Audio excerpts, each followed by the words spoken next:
Once upon a time, in a world where the skies were painted in soft pastels and dreams whispered through the trees, lived a boy made real Pinocchio. Though he was no longer made of wood, a question echoed inside him. What does it truly mean to be good? To find his answer, he left the comfort of his home and wandered into the world. Along the way, he met Dora, a clever girl with a backpack full of maps and a heart full of curiosity. "I'm looking for knowledge," she told him. "Maybe we can help each other." And so they traveled together, their laughter mixing with the rustling leaves. Soon, in a golden meadow near a honey-scented forest, they met a gentle soul, Winnie the Pooh. With his slow steps and thoughtful words, he welcomed them with a warm smile and a pot of honey. "I may not know much," Pooh said, "but I do know this.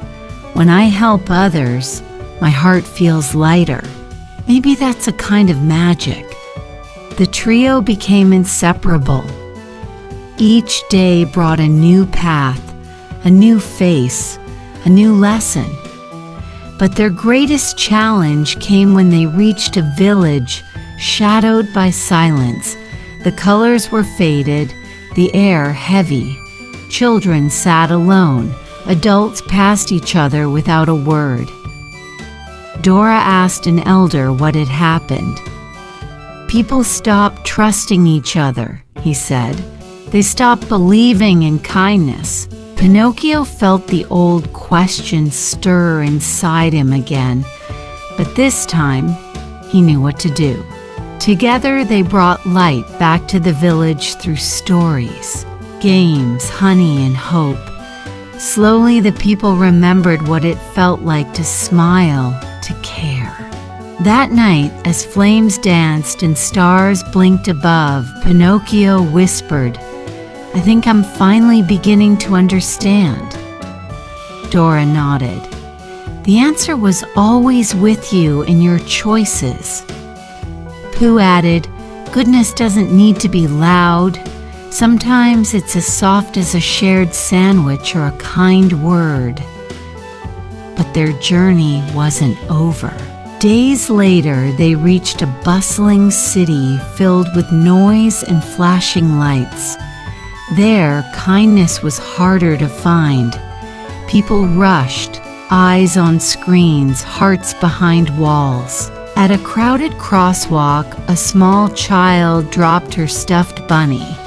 No one noticed, but Pinocchio did. He stepped out of the stream of people and gently returned the toy.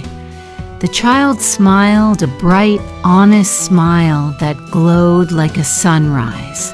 In that moment, the city paused. A man stopped to help an old lady cross the street.